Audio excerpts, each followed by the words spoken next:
maybe a good practice in a home, Yeah. but Yeah. because favoritism really didn't help home life much. Right. But you know, God has favorites. Right. My grandmother had 15 children. She raised 13 to be grown, but as far as she was concerned, she only had one, and the rest of them she could care less about. Mm. Just, I mean, that's the way it was. And And then what? He was her baby, and the rest of them she didn't care. That's the kind of way Jacob was with Joseph. So he sends 10 of them down to Egypt, and they come and let's see. It says that Joseph was the governor of the land, and the brothers came and they bowed down themselves before him with their faces to the earth. And Joseph saw his brothers, verse 7, and he knew them, but he made himself strange to them, and he spake roughly unto them. So by this time, Joseph has probably learned the native language in Egypt, and it was probably, I mean, he's been there 20 some odd years, and you know, his facial hair and his outfit, and I mean, he doesn't look like a Hebrew anymore. Right. So he comes or his brothers come and you know, they don't have a clue who they're talking to, but Joseph knows exactly who these people are. The rabbis believe that these brothers, when Joseph said, "You're spies, you've come to spy out the land and see the naked," the rabbis believe when they got to Egypt, they spread out looking for Joseph, and that's so because they wanted to bring him back. They by this time they felt guilty, and they wanted, because they knew the Ishmaelites who they sold him to was headed to Egypt. So again, whether that's true or not, you know, we don't know. But you know, Joseph accused them of being spies, spying out the land. Well, the rabbis believed that they were out looking for Joseph. They had no clue that he. I mean, when they stood before the second in command, the governor, that it was Joseph right in front of them. Right. I had always wondered why he accused them of being spies when they came straight to him. That makes sense, though. Mm-hmm. Well, Because otherwise they hadn't done And anything also yet. think about this: he threw them into jail. Mm-hmm. Why? He didn't want, because if they had been out and about this and that, hey, have you heard about this? You know, Joe, we're looking for Joseph. Well, Joseph's a pretty popular guy in Egypt, and probably the bulk of the people probably knew where Joseph came He from. used to be a Hebrew. He used to be a slave in Potiphar's house. Then he Yeah. was in the prison. Then now he's, I mean, I never thought about that, but yeah. so he threw him in jail to shut him up. Yeah. Keep them from It had to be exploring. common knowledge. Mm-hmm. It had to. I mean, people had to know where Joseph came. I mean, they, you know, he wasn't royalty; he was a slave. So these 10 brothers are out and about searching. So Joseph, he should, you know, put him in jail quick. They shut him up. That makes sense. Again, that's reading into it, but it's something to think about. At Right. least that makes sense, because before I would read it and think, now why did he do that? That doesn't even make sense. But that would make sense. So Joseph knew his brethren, but they knew not him. And Joseph remembered the dreams which he dreamed of them. Now, he remembered his dreams, but let me ask you a question. Were any of those dreams fulfilled here? The first dream was, because it said the sheaves bowed down, but it didn't say how many sheaves. So that one could be.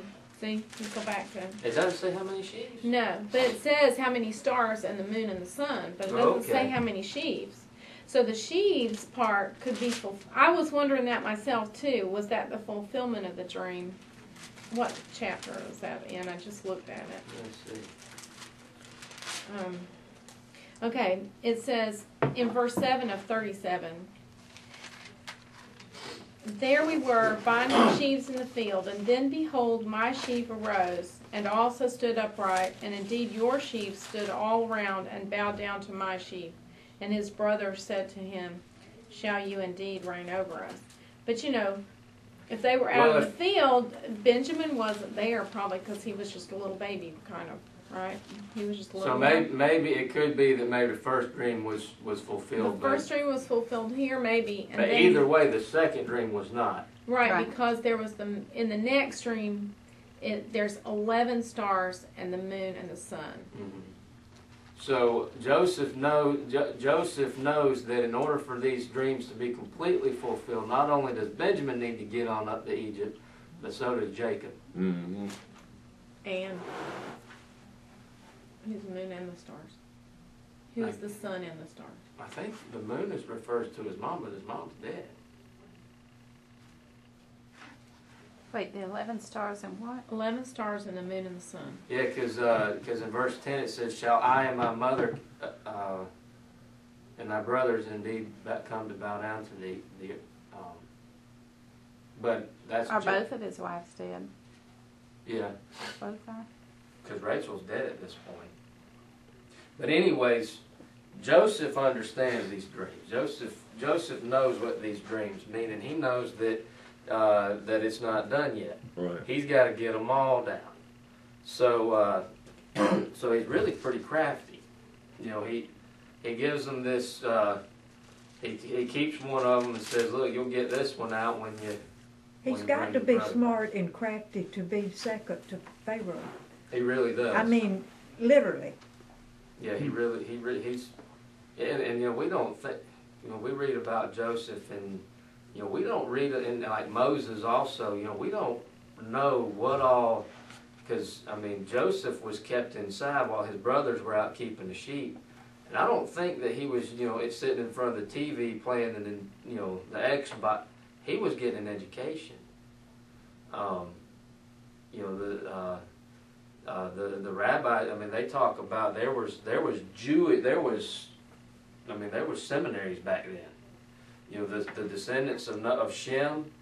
You know, these boys were getting educations. So anyways, you know, right, he was very smart. So he sends the 9 back, and he keeps Simeon, and they go back to Jacob, or on the way back, one of them looks in their sack and finds his money. He thinks, uh-oh, you know, they made a mistake. Well, then they get all the way back home and empty their sacks out, and all of their monies are in the sacks. Now they're really scared, you know, because this governor guy, they didn't know it was Joseph. I mean, he was being pretty rough with them, and it's almost like they're being set up. Mm-hmm. You know, and from their point of view, you know, they're pretty scared. And you know, they tell Jacob what happened, and you know what, and Jacob flat out says, "You're not taking Benjamin. Simeon's dead. You're not taking Benjamin." And look at Reuben says, he says, "Look, slay my 2 sons if you don't bring them. If I don't bring them Mm-hmm. back." Now I don't think he meant it literally, but he was showing how, look, I will personally take responsibility for Benjamin. Let's look at a few things in this chapter. Who is Joseph a picture of? Who's he a type of? Jesus. Jesus. Who are the brothers a type of? The Church. tribes of Israel. Israel, right. Israel.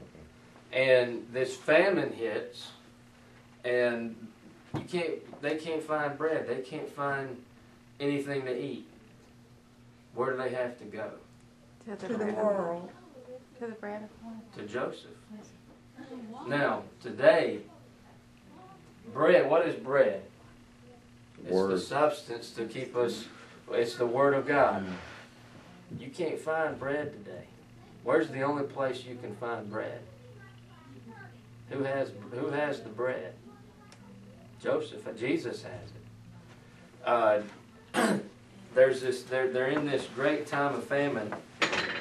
One of these days, the children of Israel are going to, you know, the whole world is going to be under the Great Tribulation. And they're going to be forced to go, you know, call out to the God of their fathers. Now, notice Joseph knew exactly who they were, but they didn't have a clue who Joseph was.